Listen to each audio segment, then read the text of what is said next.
Congratulations on the win.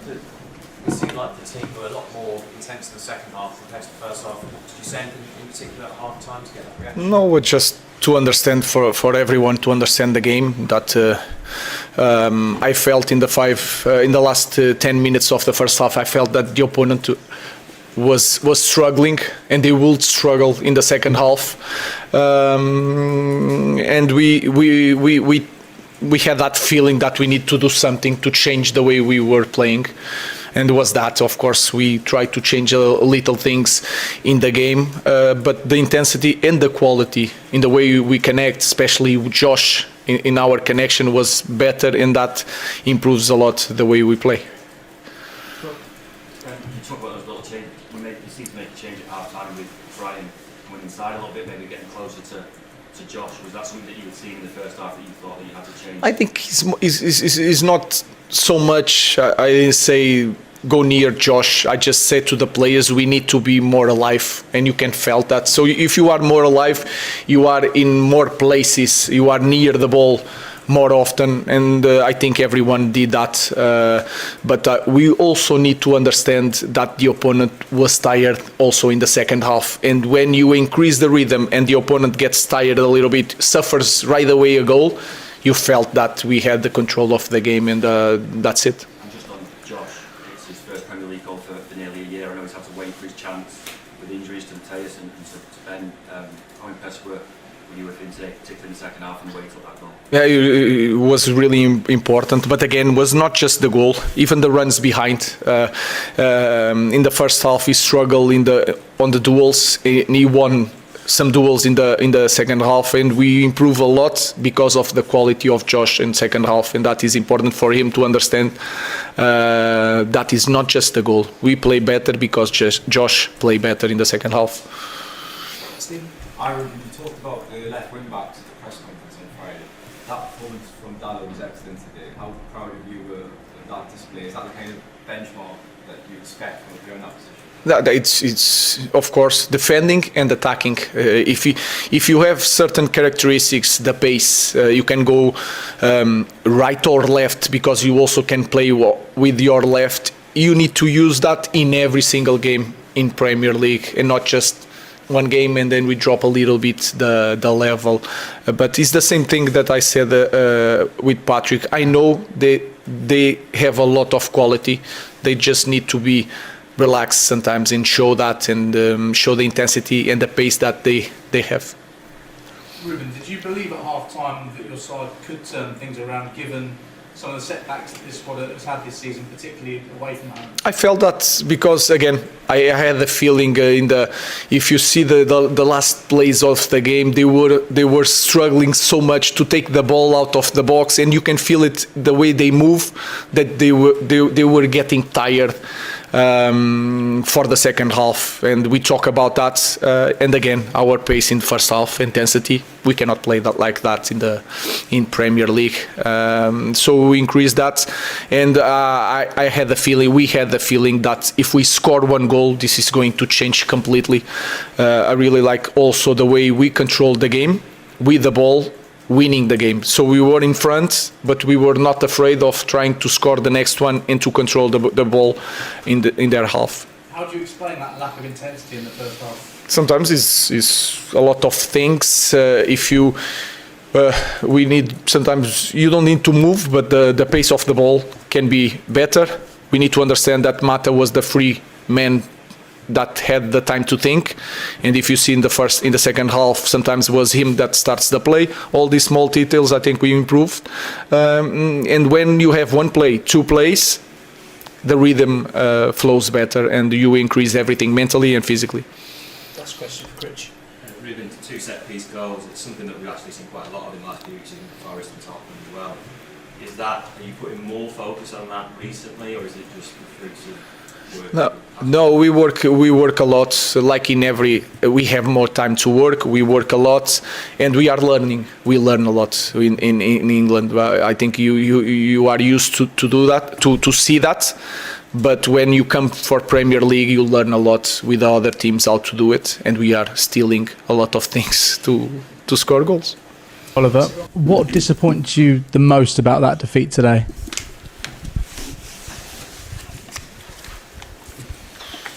Honestly, everything. Conceding 2 goals from set plays. 3 of the last 4 goals we conceded from set plays. That makes it really frustrating because I think we played a very good first half. Deserved to have the lead. Yeah, second half, of course, if you are 2-1 down by 2 set play goals, because I can't remember a big chance from open play the whole game. I can't remember. And then you're 1-2 down, and of course, then we can say, yeah, not fresh enough, and many games, and the energy level dropped. What is right, but I think we made it just harder for us because we conceded these 2 goals, and then to come back. At the moment we are in the situation we are now, it looked like it was tough, but I think at the end we tried everything. We had a few set plays as well. We have the same, even in a better situation, the free kick. But we missed it. They took it, and so that's why we lost at the end. Sorry, Oliver, can you sit closer to the mic? Oh, sorry. Which one? The black. Sorry. In the first half, in particular, you created so many opportunities, and we saw the same on Thursday night against Strasbourg. How frustrating is that, and why are your side so lacking in the final third at times, missing that clinical edge? I don't talk about it anymore because then it gets just bigger and bigger. Finally, for me, Oliver, Ismail Assar going off in the first half. What's the latest on that? Yeah, we have to assess him further, but the ankle is quite swollen, so I think he will miss a few games, maybe the whole time until he goes to the AFCON. Thank you. Thanks. Neil? Can I ask you about the penalty, the Mateta, the rule change this season? I don't know if you were aware of it and what you thought of what was going on at the time. I had no idea, but the fourth official told us, and then yeah, so we were lucky today. So let's say would have been suited into the situation I was asked about. You think it's a good rule change then? I don't know. I don't care honestly today. Were the chances missed just inexcusable either way? I just wanted to answer with one word, but you asked me 2 questions. So split them and then you get the answer. What was your first question? Should you have wrapped the game up before half time? Yeah, we could have. The next one? Are you struggling from a lack of squad depth or Yes, the chances missed? I think that's the issue, and I never talked about it, to be honest. But today it feels just it's time because I want to protect the players. Yes, the energy level was not that high at the end. They looked a little bit fatigued, and I want to protect them because I know them how hard they're working every single day and giving everything. It was our, I think, 22nd game. Menu's 14th game. I couldn't see that they were physically better. Yes, we got mentally a little bit fatigue, and that's what we are definitely facing. And again, I think it's also now time to mention it. That's clear our fault. Yeah, we missed to strengthen the depth of the squad in summer, and we knew the schedule. We knew that Ismail will go to the AFCON. Nothing happened surprisingly, but again, I just think personally, and that's why it's when you play the first time in your history European football. So let's invest instead of save. We saved, and that's what we're facing. But these players, this group of players, giving everything. So no blame for the players because they gave. They are leaving their heart on the pitch. Even today, at the end, you see in the stoppage time, they tried and getting the equalizer. But there are moments when just the legs don't do what your head wants them to do. So do you feel that the club's hierarchy have let you and the team down by not strengthening the squad in the summer? We all would have wished a little bit more backing, yes. And just the team are creating plenty of situations as we keep seeing. What more can you do? Because you're giving them the resources to create the chances. Yeah, supporting them, encouraging them, yeah. Nobody does it on purpose, and it's, again, creating maybe a few more and stay positive, yeah, and to the players. It's tough if you lose 2 games like Strasbourg and today, both 2-1. 3 set plays conceding, missing many chances. Yes, it's tough, but the only thing we can do is sticking together, keep the head up, and we're still in a very good position in all competitions. So that's the positive side. But of course, it feels, and also sometimes you need. Learning sometimes hurts, experiencing sometimes hurts, and we have to go through it, and we will learn from it, and we will stick together, and we will get the goals, we will get the efficiency, and we will get more and more wins. I know, because I know these players, I know my staff, how hard everybody is working, and then we will turn this into the right direction again. Okay, George.